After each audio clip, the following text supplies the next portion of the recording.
Welcome back to the channel. आजचा आमचा plan एकदम झटकापट बनलेला आहे. सो दुपारी प्लॅन बनला, बुकिंग झालं, बॅकपॅक्स केल्या आणि मग आम्ही निघालो. So let's go.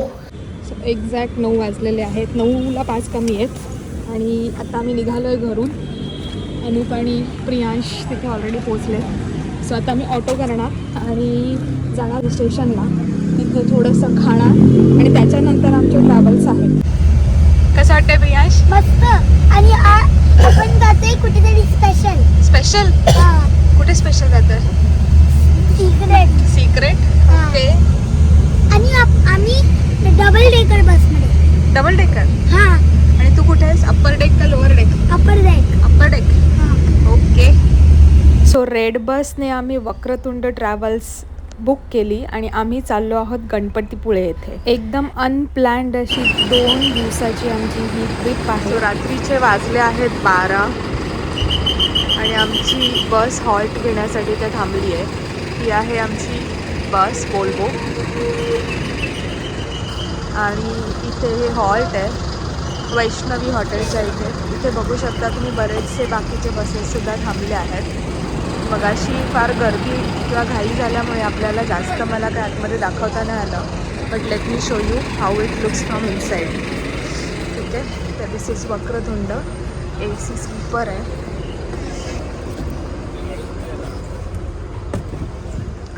सो अशी आहे ही बस.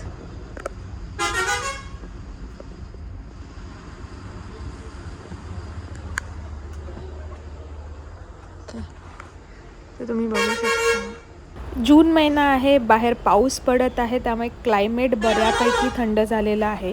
बसबद्दल सांगायचं झालं तर बस एकदम स्पेशियस आहे आणि न्यू बस आहे. वरती 11 आणि 12 अप्पर डेक ही आमची सीट आहे. आम्ही मगाशीच कोपरखैरनेवरून ही बस बोट केली आणि प्रत्येकासाठी प्रॉपरली स्पेस मेंटेन केलेला आहे. म्हणजे मी, अनुप आणि प्रियांश आम्ही प्रॉपरली ते फिट होत होतो. ही खालची बर्थ आहे आणि ओव्हरऑल तुम्ही बघितलं तर प्रत्येकाला प्रॉपरली पडदे दिलेले आहेत. आतमध्ये बेसिक गोष्ट म्हणजे ब्लँकेट्स आणि बेडशीट्स प्रॉपरली ठेवलेले आहेत. ही सिंगल बर्थ आहे. सो बसच्या बाबतीत I am very much satisfied की व्यवस्थित बसची बुकिंग झालेली आहे. ही ड्रायव्हर सीट आहे. तुम्हाला आतलं स्पेसिफिकेशन सांगते आहे. प्रत्येक बर्थसाठी शूज ठेवण्यासाठी जागा, छत्री ठेवण्यासाठी जागा ही प्रॉपरली मॅनेज करून त्यांनी ठेवलेलं आहे. प्रत्येक बर्थला हेडरेस्ट आणि बॅकरेस्ट आहे. आता आमचा ब्रेक आहे खायला. Interior 10 on 10 very well organised.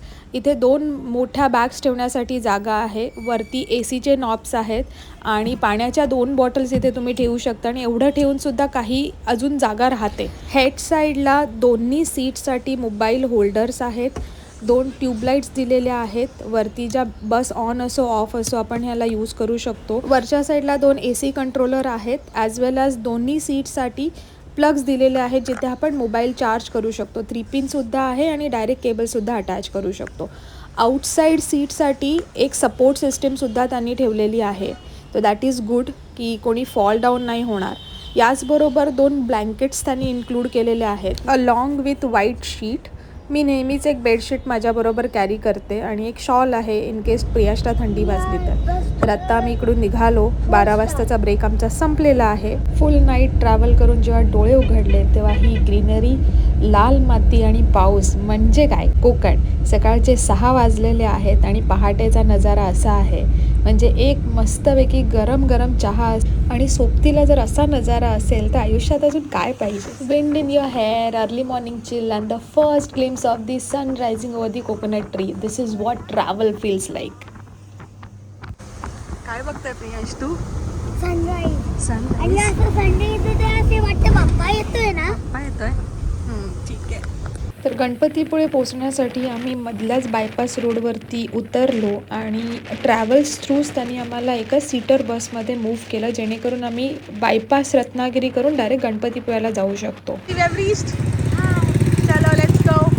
Because of this arrangement we have saved approximately 20 to 25 kilometers. Very first thing we are going to check in into our cottage. रिसॉर्टला आलोय, थोड्या वेळ बसलो आणि आम्ही आता बीचला प्लॅन करतोय जायला. ओके. चला. सो आमचं चेक इन टाईम आहे 11:30चं. We have reached here by 8 o'clock. So मधल्या वेळेला आम्ही युटिलाइज करतो आहे आणि Priyansh is a big fan of beaches. So सगळ्यात पहिले आम्ही बीचवरती जातो आहे. गणपतीपुळेला पोचण्यासाठी तुम्हाला 2 वेज आहेत, एक by train and second is by road. जर तुम्ही ट्रेननी ट्रॅव्हल करत असाल तर छत्रपती शिवाजी महाराज टर्मिनलवरून सगळ्यात पहिली 7:10ची मांडवी एक्सप्रेस आहे, जी तुम्हाला रत्नागिरीला 2:30 वाजता पोचवते आणि तिथून 25 किलोमीटर तुम्हाला गणपतीपुळेसाठी पब्लिक ट्रान्सपोर्ट किंवा प्रायव्हेट ट्रान्सपोर्टने ट्रॅव्हल करायला लागतं. त्याच्याच व्यतिरिक्त छत्रपती शिवाजी महाराज टर्मिनलवरून दिवसामध्ये 6 ट्रेन्स आहेत. त्याची लिस्ट आणि त्याचे फेअर मी तुम्हाला डिस्क्रिप्शनमध्ये देणारच आहे. पण छत्रपती शिवाजी महाराज टर्मिनलच्या व्यतिरिक्त सुद्धा वसई, ठाणा, दादर, पनवेल इथून सुद्धा तुम्हाला रत्नागिरीला येणारे ट्रेन्स भेट. Travel time by train is minimum 5 hours, maximum 7 hours 40 minutes. आणि जर तुम्ही प्रायव्हेट व्हेकल घेऊन बाय रोड येत असाल तर तुमची जर्नी अप्रॉक्सिमेटली 9 तास ते 12 तासाची असू शकते, which is approximately equal to 350 kilometres. गणपतीपुळेला पोचल्यानंतर तुम्हाला स्टेचे भरपूर ऑप्शन्स आहेत, लॉज आहेत, रूम्स आहेत, प्रायव्हेट हॉटेल्स आहेत. पण सगळ्यात स्वस्त जर तुम्ही बघत असाल तर ते आहे भक्ती निवास. भक्ती निवास ही टोटल 6 फ्लोअरची बिल्डिंग आहे, ज्याच्यामध्ये टोटल 72 रूम्स अँड 12 डोअरमेटरी रूम्स आहेत आणि याच्यामध्ये 10 बेड्स आहेत आणि या रूमची प्राइस सुरू होते 100 रुपयापासून. भक्ती निवासची बुकिंग ही ऑनलाईन होत नाही, तुम्हाला फिजिकली तिथे प्रेझेंट राहावं लागतं आणि सीझन टाईममध्ये मोस्टली बुकिंग भेटत नाही. सोड त्याला खाली, ते सुट्टा क्रिस्टल वॉटर मध्ये ते सोडायचं. बीचचं फॅसिनेशन आणि एक्साइटमेंट तुम्ही ह्या पूर्ण 2 मिनिटाच्या व्हिडिओमध्ये बघू शकता. अरे थांब थांब थांब थांब, तुला नको हे करू. नको नको नको नको नको तू थांब, जाईल बघ आतमध्ये. थांब थांब थांब थांब, बघ आता ते बघ गेली बघ आतमध्ये. थांब थांब, जाऊ दे तिला. स्नेल आहे ती प्रियांश. गेली नाही गेली. नको ना, प्लीज मला लावते ना. गेली बघ. नाही मला पाहिजे ती. 3 तास आम्ही बीचवरती टाईम स्पेंड केलं. म्हणजे इट वॉज सो रिफ्रेशिंग. मी तुम्हाला वर्ड्समध्ये सांगू शकत नाही की किती एक स्ट्रेसफुल दिवसानंतर जेव्हा तुम्ही बीचच्या बाजूला बसता तेव्हा तुम्हाला काय छान वाटतं ना, हे तुम्हाला तिथे जाऊनच अनुभवावं लागतं. तर इथून आम्ही जाणार परत हॉटेलवरती, कॉटेजवरती, फ्रेश होणार आणि मग पुन्हा दर्शनासाठी येणार. Hello Shrimers and welcome back to the channel. आणि आत्ता आम्ही चाललो आहोत गणपती बाप्पाच्या दर्शनासाठी आणि ऑन द वे तुम्हाला घेऊनच जाऊ. So let's go. आंघोळ्या आमच्या झालेल्या आहेत, सकाळी बीचवर जाऊन झालेलं आहे. सो आत्ता जाऊया दर्शनासाठी. चलो चलो. प्रियांश असल्यामुळे आम्ही जे कॉटेज घेतलं ते मंदिरापासून 4 मिनटं वॉकिंग डिस्टन्सवरती घेतलं आहे. हे जे दिसतंय ते MTDC पर्यटक निवास आहे. याच्या आतमध्ये सुद्धा अराउंड 2 किलोमीटर नंतर तुम्हाला कॉटेज मिळतात.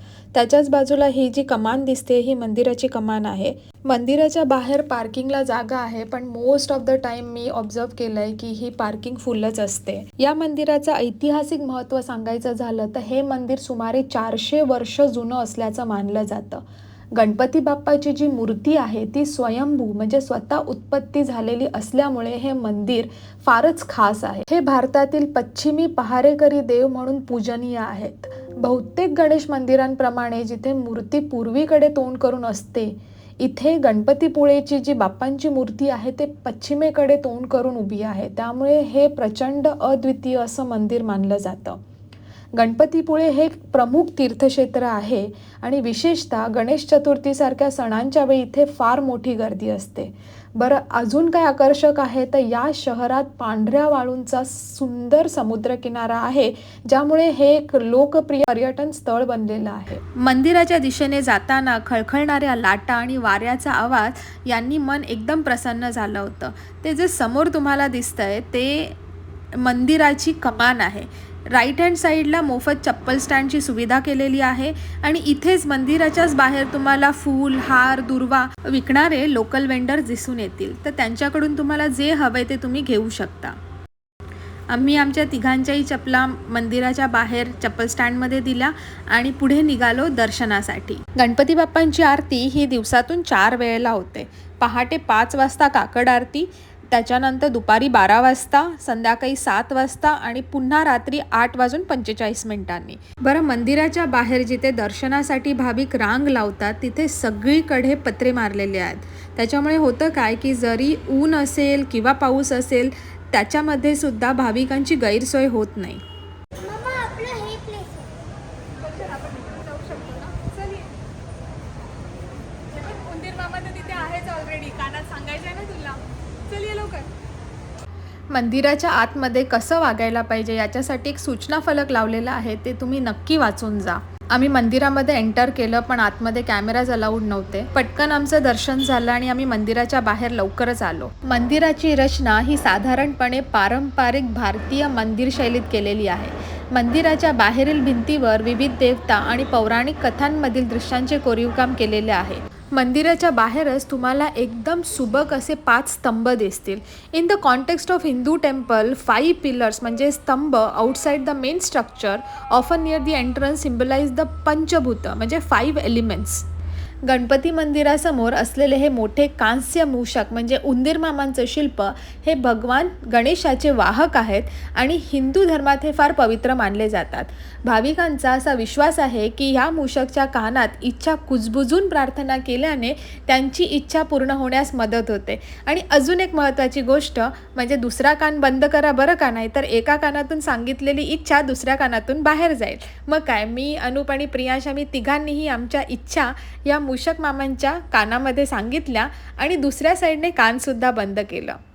मंदिराच्या बाहेरच राईट हँड साईडला श्रींची प्रदक्षिणा घालण्यासाठी एक पाथवे बनवलेला आहे. ही प्रदक्षिणा फक्त मंदिराचीच प्रदक्षिणा नाहीये तर एक पूर्ण डोंगराची प्रदक्षिणा आहे. कोकणातील प्रत्येक देवस्थानाचं एक अनोखं गूढ आहे आणि त्या देवतांच्या मागे लपलेल्या दंतकथांनी कोकणची संस्कृती अजून समृद्ध केलेली आहे. कोकण निसर्ग आणि भक्तीचं पावित्र्य या भूमीत वसलेलं आहे एक अद्भुत स्थान म्हणजे गणपतीपुळे.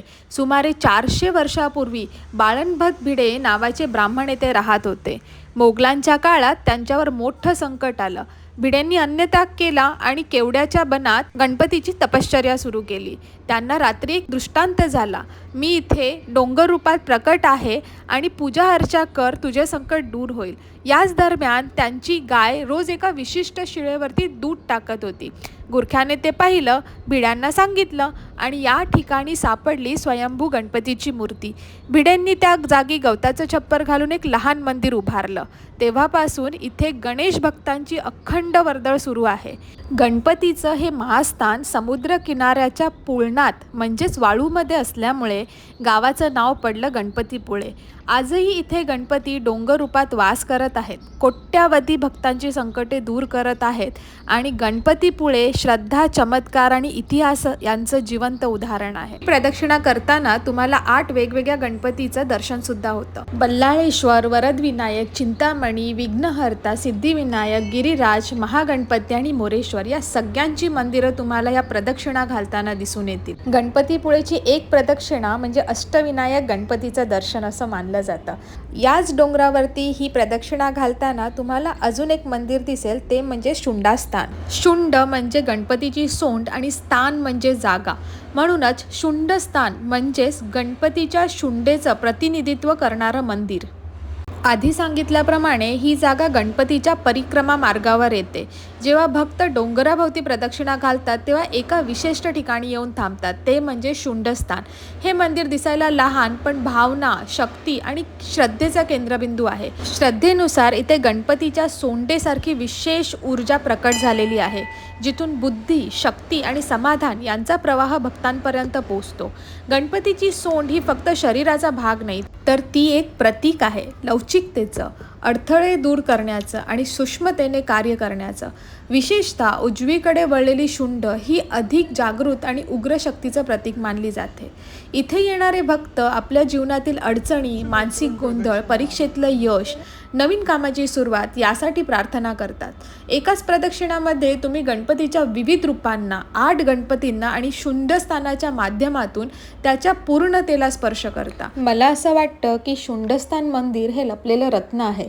गणपतीपुळ्याच्या या प्रदक्षिणा मार्गात ती एक शांत, शक्तिशाली आणि अनुभूती देणारी जागा आहे. एकदा प्रदक्षिणा करताना शुंडस्थानाला नक्कीच भेट द्या. पुढे गेल्यावर राईटलाच एक सुंदर आणि शांत कुंड दिसतं. प्रदक्षिणा सुरू करण्याआधी या पवित्र जलात हातपाय धुणं किंवा फक्त लोटांगण घालून नमन करणं मनाच्या निग्रहाला बळ देतं. असं मानलं जातं की इथल्या कुंडात गणेशाच्या डोंगररूपी शक्तीचा एक अंश विराजमान आहे, जो भक्तांचं शुद्धीकरण करतं.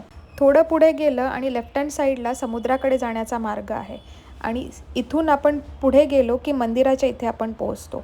बाजूला एकदम छानपैकी समुद्राच्या लाटांचा आवाज येत आहे. एक साईडला ग्रीनरी आहे, दुसऱ्या साईडला समुद्र आहे आणि एकदम छान वाटत आहे. एक 3 सेकंड आपण पुढे चाललो की समोरच मंदिर दिसतं आहे. आपण परिक्रमा ऑलमोस्ट पूर्ण केलेली आहे. जेव्हा आपण प्रदक्षिणा चालू केली होती ती मंदिराच्या राईट हँड साईडला एक गेट आहे, तिथून एंटर केलं होतं आणि आपण प्रदक्षिणा कंप्लीट केल्यानंतर हा मंदिराचा लेफ्ट हँड साईडचा गेट आहे, जिथून आपण मंदिराच्या परिसरात पुन्हा एंटर होणार आहोत. अँड बिफोर आय फॉरगेट, जे कोणी आपल्या चॅनलचे ऑलरेडी सबस्क्रायबर आहेत त्यांचे मनापासून आभार.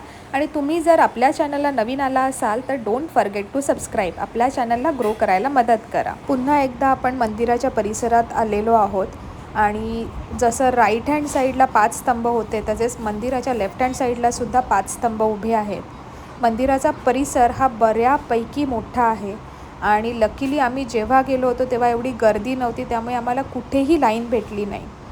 आम्ही मंदिराच्या परिसरात फोटो काढले, थोडा वेळ बसलो, आरतीसुद्धा आम्ही अटेंड केली आणि मग आम्ही पुढे निघालो. मंदिराच्या उजव्या बाजूला प्रसादालय आहे आणि इथे महाप्रसाद 2 वेळा दिला जातो, जो आहे 12:30 ते 2 दुपारी आणि 6:45 ते 7:45 संध्याकाळी.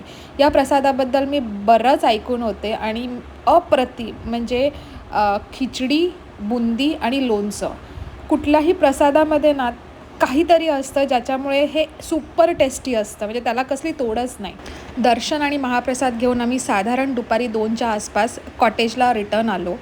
सो हे आहे आमचं कॉटेज. कॉटेजचा ॲड्रेस, रेट कार्ड हे मी तुम्हाला डिस्क्रिप्शनमध्ये देणारच आहे. आजचा एक दिवस आणि आजची एक रात्र आम्ही इथे राहणार आहोत. याच्याबरोबर स्विमिंग पूलसुद्धा आहे आणि ओव्हरऑल डिटेल्ड व्ह्यू मी तुम्हाला पुढे थोड्याच वेळात देणार आहे. राईट हँड साईडला यांचं फूड कोर्ट आहे आणि काही नेसेसरी नाही आहे की जिथे तुम्ही राहता तिथलंच तुम्ही फूड घेतलं पाहिजे. इथे फूडचे सुद्धा बरेच ऑप्शन्स आहेत. मी तुम्हाला आमचं फेवरेट खानावळसुद्धा दाखवणार आहे. रिमझिम पाऊस पडतो आहे आणि let me give you the room tour. ठीक आहे, तर आतमध्ये जाऊया. जनरली मुलं असल्यामुळे मोठा बेड प्रेफरेबल आहे, म्हणून आम्ही बुकिंग करताना सुद्धा मोठ्या बेडवाल्या रूमचीच बुकिंग केली होती. कॉटेज म्हटलं की वुडन फील येतो, तर थोडंसं मला डस्टी वाटलं, पण वुडन असल्यामुळे मे बी मला तसं वाटलं असेल. आणि बॅक साईडला थोडासा स्मोक टाईप वास येत होता, कारण खाली वॉटर हीटर बम चालू होता, मे बी त्याच्यामुळे झालं असेल. तर AC आहे, TV आहे आणि मी आहे आणि प्रियांश आहे. आणि मिरर आहे. बॅक साईडला शेल्फसुद्धा आहे आणि दोन्ही साईडचं विंडोचं व्हेंटिलेशन आहे.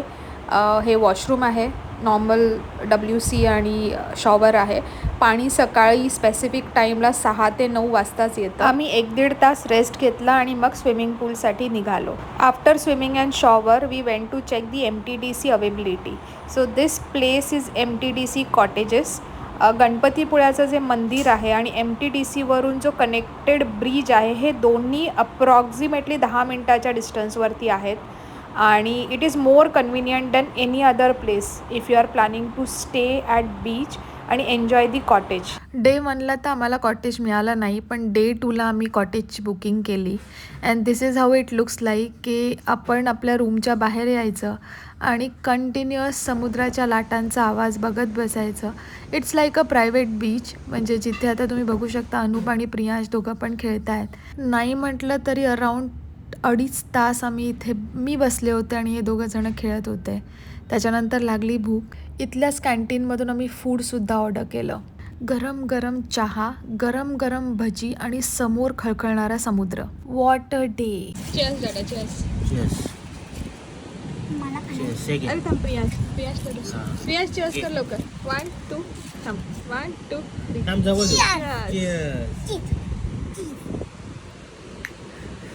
हे आहे गणपती बाप्पाच्या मंदिराच्या बाजूला प्रसादाची गल्ली. इथे सगळी दुकानं, इथून तुम्हाला जर घरी प्रसाद घेऊन जायचा आहे तर तुम्ही ह्या गल्लीमधून इथल्या कुठल्याही दुकानावरून घेऊ शकता.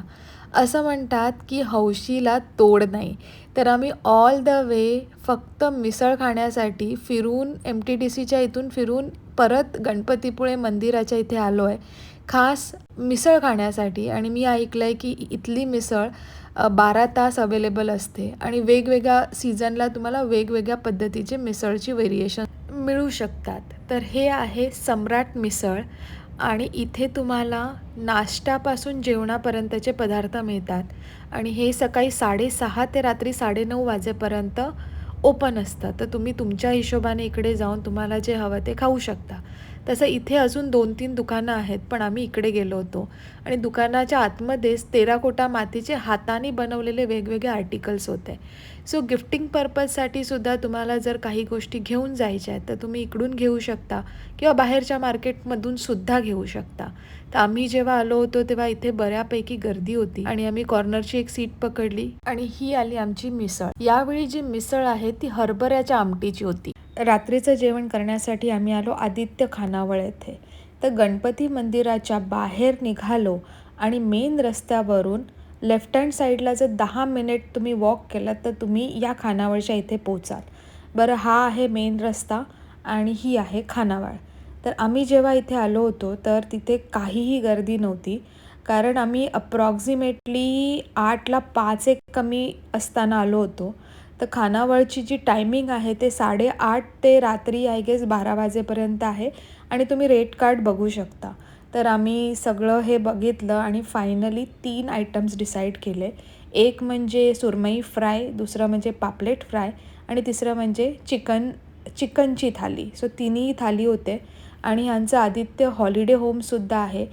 बरं, this is not at all a paid video. या व्हिडिओमध्ये मी कुठलंही खानावळ किंवा फूड आउटलेटचं जर नाव घेते आहे अँड रेकमेंड करते आहे, तर it is as per my experience. It is not at all a paid video. So we were the first clients आणि सगळ्यात पहिले आमची आली चिकन थाली. त्याच्यानंतर वडेसुद्धा आम्ही वेगळे मागवलेले. ह्या वड्यांना हळदीच्या वड्यांसारखी चव नाही आहे, पण वडे ठीक आहेत. सगळ्यात फ्रेश होतं ते म्हणजे पापलेट थाली आणि त्याच्यानंतर सुरमई thali. Chicken was okay, not recommended from my side. So जोपर्यंत आमचं जेवण होऊन बाहेर येत होतो तोपर्यंत ही खानावळ पूर्णपणे भरगच्च भरली होती. मग चालतच आम्ही कॉटेजला रिटर्न आलो. Hello, good morning Shrimer. This is day 2 of Ganpati Pune picnic. कुठे चाललायस तू? ब्रेकफास्ट करायला.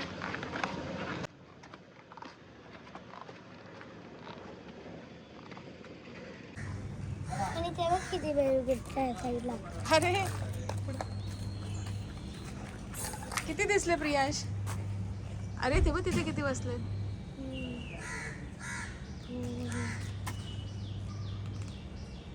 सकाळचे अराऊंड 9:30 वाजले असतील आणि आम्ही कालच फायनलाइज केलं होतं की आम्हाला ब्रेकफास्टसाठी कुठे जायचं आहे.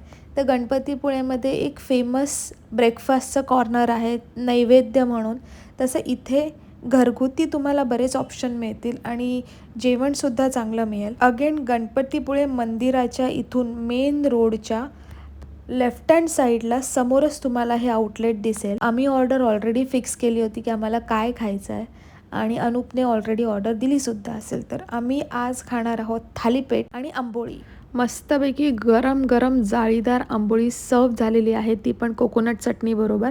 तुम्ही यांचे मेनू कार्ड इकडे बघू शकता. नाश्ता एक्स्ट्रा आणि थंड पेय. ओके. सेकंड आयटम गरम गरम थालीपीठसुद्धा आलेलं आहे. थालीपीठ बरोबर 2 चटण्या दिलेल्या आहेत. एक आहे खोबऱ्याची चटणी आणि एक ही कसली तरी दही आणि काहीतरी मिक्स आहे, पण ही चटणी फार चांगली लागते. थालीपीठात पूर्ण तेलात डीप फ्राय केलेलं आहे, त्यामुळे ते एकदम असे क्रिस्पी लागतात आणि त्याच्याबरोबर चहा आहे आणि आम्ही मोदकसुद्धा ऑर्डर केलेले आहे. मोदक आल्यानंतर मी तुम्हाला पुन्हा सांगते की मोदकची टेस्ट कशी होती. तोपर्यंत आपण थालीपीठ खाऊया.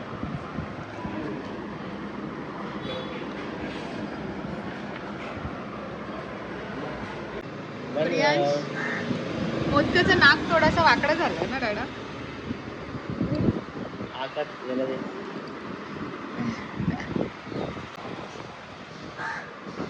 कसं आहे? एक नंबर. एक नंबर. All items ordered are up to the mark. आहे नैवेद्य आणि नैवेद्याच्या समोर आहे हे कोकण रत्न हस्तकला. आता मी आतमध्ये जाऊन बघतो इथे काय काय आहे ते. काय आवडलं तर घेऊ. चल.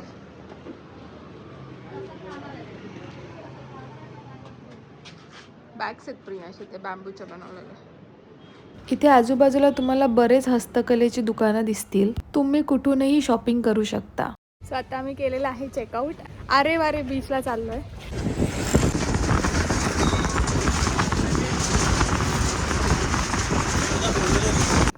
तो आम्ही आलो आहोत आता आरे वारे बीचला आणि तुम्ही इथे बघू शकता इतकं सुंदर आहे. म्हणजे येताना इतकी मजा आली ना की जो येण्याचा रस्ता आहे गणपतीपुळे ते आरे वारे बीच व्हेरी व्हेरी नाईस. आणि तुम्ही जर स्वतःची व्हेकल घेतलीत ना, 2 व्हीलर घेतलीत तर ते अजून चांगलं होईल कारण मध्ये तुम्ही थांबून फोटो काढू शकता. तर आता हे तुम्हाला दाखवते मी बीच कसं आहे.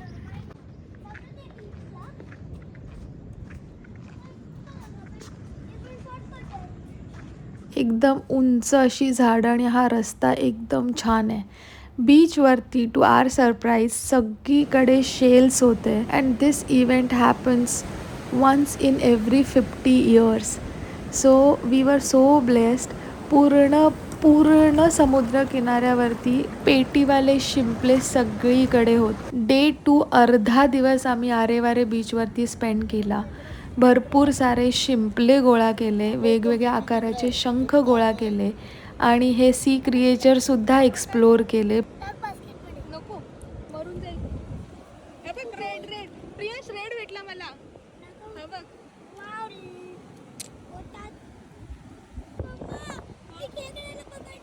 हे बघ व्हाईट एक भेटला मला प्रियांश. आगे आगे आगे आगे आगे ओय आगे.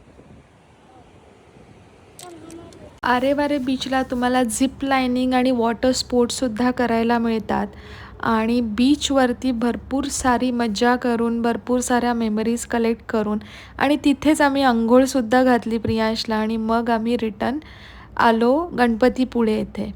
सो ओव्हरऑल जर तुम्ही आरेवारे बीचला जाणार असाल तर make sure you go with your on vehicle. It was so good, so mesmerising and relaxing movement.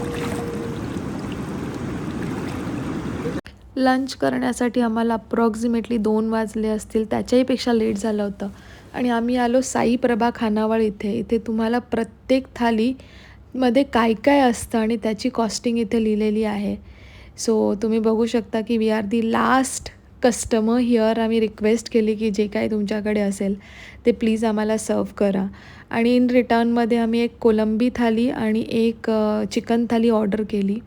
Again out of chicken आणि कोलंबी is better option than chicken.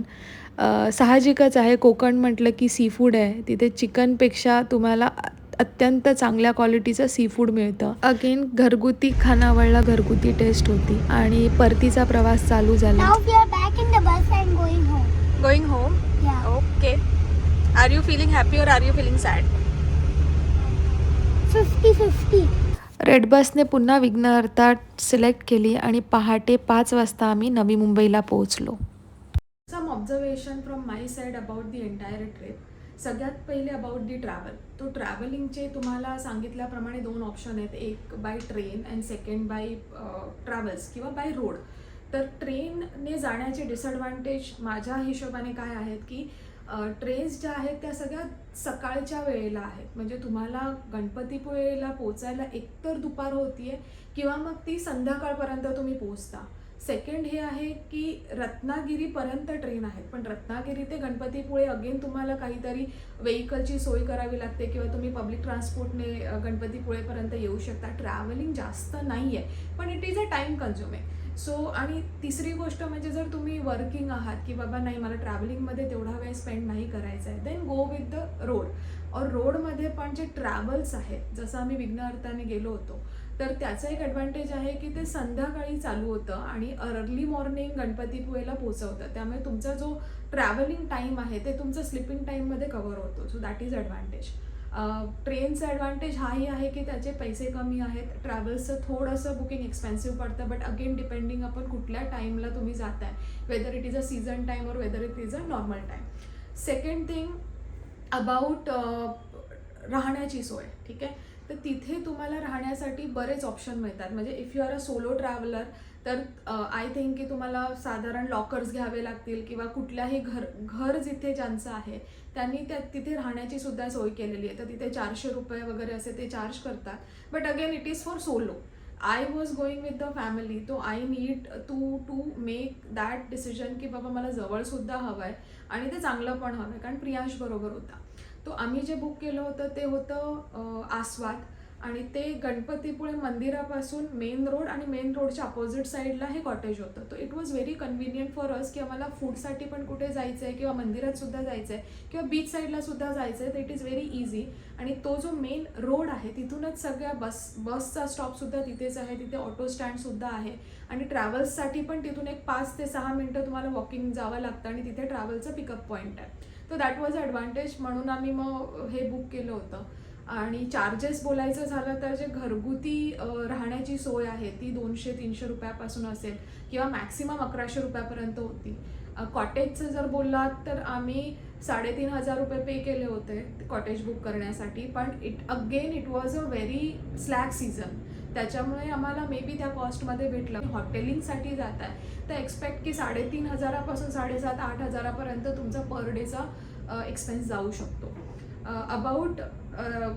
About भक्तिनिवास, तो म्हणजे ऑनलाईन बुकिंग अवेलेबल नव्हती आणि भक्तिनिवास हे गणपतीपुळे मंदिरापासून 2 किलोमीटर लांब आहे. म्हणजे जर तुमच्याकडे गाडी नाही आहे तर every time you have to walk 2 kilometres or you have to think about auto rickshaw किंवा काही त्या पद्धतीचं तुम्हाला ट्रॅव्हलिंगचं अरेंजमेंट करावं लागतं. So again that is expensive की मला बीचला सुद्धा यायचं आहे किंवा मला मंदिरासाठी यायचं आहे किंवा मला छोट्या छोट्या गोष्टींसाठी जायचं आहे परत यायचं असं काही असेल तर मग इट इज थोडंसं एक्सपेन्सिव्ह पडतं किंवा ते थोडंसं लांब पडतं. So if you are okay with it, Bhaktiniwas is a best choice. आणि अगेन ऑफलाईन बुकिंगसाठी तुम्हाला जावं लागतं.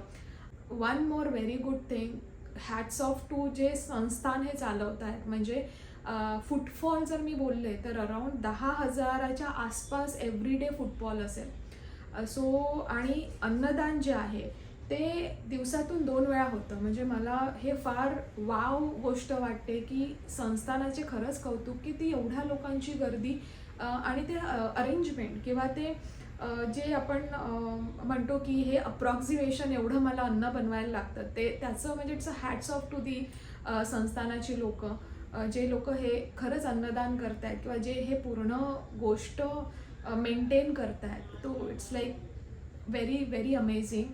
आणि माझी तेवढी लायकीच नाही आहे की मी कुठल्याही प्रसादाबद्दल काही बोलावं, पण ती जी खिचडी, बुंदी आणि लोणचं म्हणजे तुम्हाला खाल्ल्यानंतरच एकदम सॅटिस्फाईड फिलिंग येते.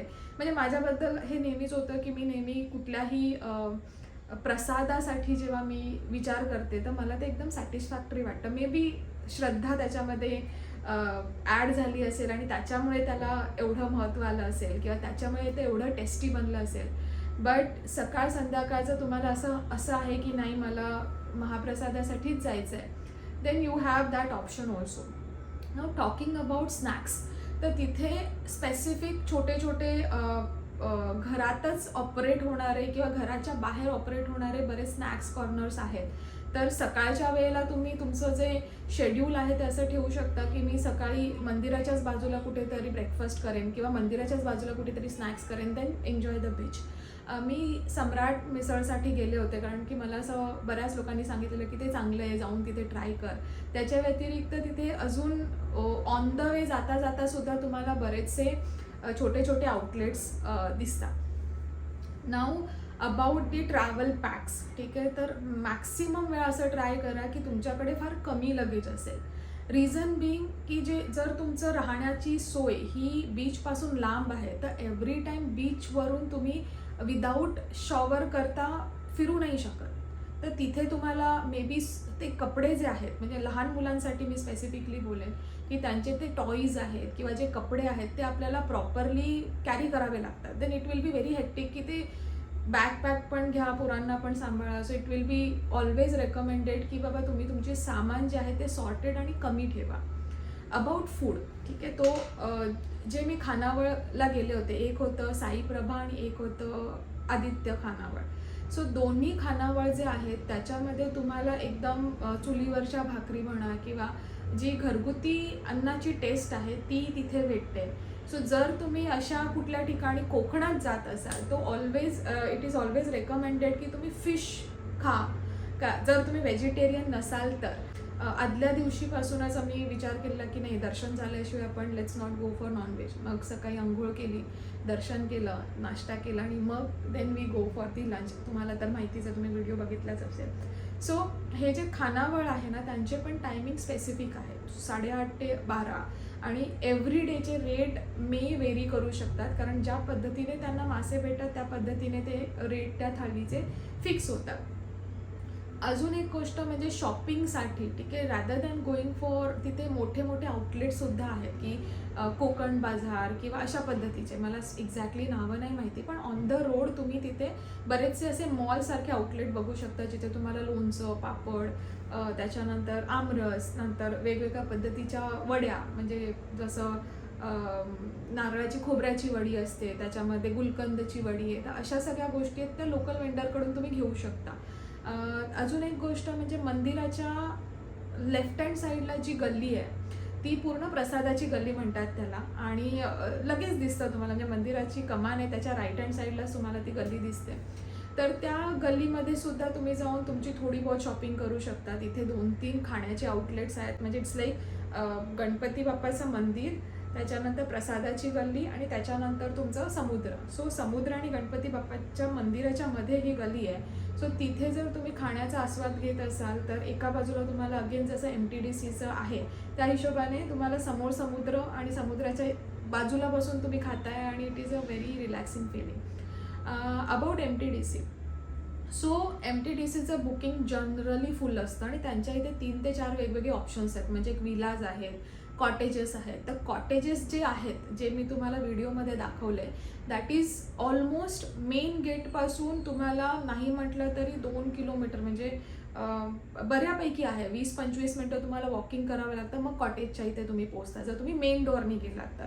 बट बीच टू बीच, म्हणजे MTDCचं बीच, ज्या कॉटेजच्या समोरचं बीच आणि गणपतीपुळेच्या मंदिराचं बीच, हे इथलं जे डिस्टन्स आहे ते 10 ते 15 मिनटाचं आहे. But it is all nice weather आणि समुद्र चांगला आहे, त्यामुळे त्याच्याबद्दल काही वाटत नाही. So if you are planning to stay and just relax, म्हणजे मंदिरामध्ये तुम्हाला दर्शन घ्यायचं आहे आणि त्याच्यानंतर तुम्हाला फक्त चांगला डे स्पेंड करायचं आहे, तुम्हाला कुठे बाहेर जायचं नाही आहे, म्हणजे you don't need to go to main road, असं जर काही असेल, कारण MTDCच्या कॅन्टीनमध्ये तुम्हाला खाण्याची सोय आहे, तर असं जर तुम्ही बघत असाल किंवा तुमची पर्सनल व्हेकल असेल तर MTDC is a best option. म्हणजे रिझन बिंग की त्यांचं जे कॉटेज आहे त्या कॉटेजच्या एक्झॅक्ट बॉर्डरला लागून समुद्र आहे. तो जरी तुम्हाला शॉवर घ्यायचं आहे, लहान मुलांना सोडायचं आहे किंवा तिथे तुम्हाला असं आहे की मला बीचवरतीच टाईम स्पेंड करायचा आणि रिटर्न यायचं आहे, तर जे अप डाऊन करण्याचं जे ट्रॅव्हलिंगचं टाईम आहे किंवा ते एफर्ट्स आहेत ते तिथे बिलकुल लागत नाही. सो MTDCचा मला फर्स्ट डेला भेटला नव्हतं कारण ऑनलाईन बुकिंगच नव्हती. जेव्हा आम्ही MTDCच्या इथे गेलो तेव्हा त्यांची जी प्राईज रेंज आहे ती थोडी एक्सपेन्सिव्ह साईडला आहे, म्हणजे 5,500 रुपयापासून त्यांचं स्टार्ट होतं प्लस GST. तुम्ही ऑनलाईन चेक करू शकता आणि त्याच्यानंतर ते अराऊंड 8,000, 9,000, कधी कधी 10,000 असंही आहे, डिपेंडिंग अपॉन तुम्ही कुठलं कॉन्फिगरेशन घेता. म्हणजे तिथे स्टुडिओसुद्धा आहेत, तिथे कॉटेजेस आहेत आणि तिथे नॉर्मल रूम्स पण आहेत. अजून एक गोष्ट म्हणजे जर तुम्ही बॉम्बे साईडला किंवा तुम्ही एक मेट्रोपोलिस सिटीमध्ये 3 स्टार हॉटेलमध्ये राहण्याचा तुमचा एक्सपिरियन्स आहे आणि किंवा 5 स्टार हॉटेलमध्ये राहण्याचा एक्सपिरियन्स आहे, कुठेही या बाजूला ट्रॅव्हल करताय तर have some room for adjustment, ठीक आहे. तो सगळ्याच गोष्टी तुम्हाला ॲज इज नाही भेटत, कारण मेट्रोपोलिस सिटी आणि थोडंसं कंट्री साईड ह्याच्यामध्ये फरक येतो. सो ते माझं एक ऑब्झर्वेशन होतं. ओव्हरऑल ट्रिपबद्दल travelling by red bus with Vighnaharta tour 10 out of 10. Reason being bus is very clean, very clean and very well organised. तो स्पेस पण बरोबर आहे, आतलं कॉन्फिगरेशन पण बरोबर आहे, ट्रॅव्हल टाईम पण बरोबर आहे, स्टाफ सपोर्टिव्ह आहे. ठीक आहे. 10 out of 10 for red bus Vighnaharta travel. Now about stay, cottage was fine. I was not really happy with the cottage. आणि तिथे मेजर मला प्रॉब्लेम आला की लाईट जायची आणि जनरेटर कधी चालू असायचे कधी नव्हते चालू. So I am okay with the cottage. Reason being जेवढं मी पे केलं त्या हिशोबाने I am okay with the cottage. About food 10 out of 10. फक्त तुम्हाला माहिती पाहिजे की तुम्हाला कुठे खायचं आहे. तो rather than going into expensive hotel, go with the खानावळ. म्हणजे खानावळला जर प्रेफरन्स असेल आणि तुम्हाला आवडत असेल तर गो विथ द खानावळ. आणि अबाउट ओव्हरऑल गणपतीचं मंदिर, संस्थान किंवा ओव्हरऑल तिकडची मॅनेजमेंट म्हणजे हॅट्स ऑफ. तिथे मी जज करणारी कोणीच नाही आहे. म्हणजे hats off to the entire organisation आणि थँक्यू सो मच. तुमच्यामुळे ह्या सगळ्या गोष्टी पॉसिबल होतात आणि पर्यटकांना एवढं सगळं सोयी उपलब्ध होतात. So thank you so much. So that's all for this video. आपण पुन्हा एकदा भेटूया अशाच नवीन व्हिडिओमध्ये. जर तुम्हाला हा व्हिडिओ आवडला असेल आणि जर तुम्हाला इन्फॉर्मेटिव्ह व्हिडिओ वाटला असेल तर please subscribe to our channel. And if you have any questions तुम्ही कमेंट बॉक्समध्ये कमेंट करू शकता. मी तुम्हाला रिस्पॉन्स नक्कीच करेन. So that's all for today and thank you so much again. भेटूया पुन्हा नवीन व्हिडिओमध्ये. तोपर्यंत see you soon. Bye bye.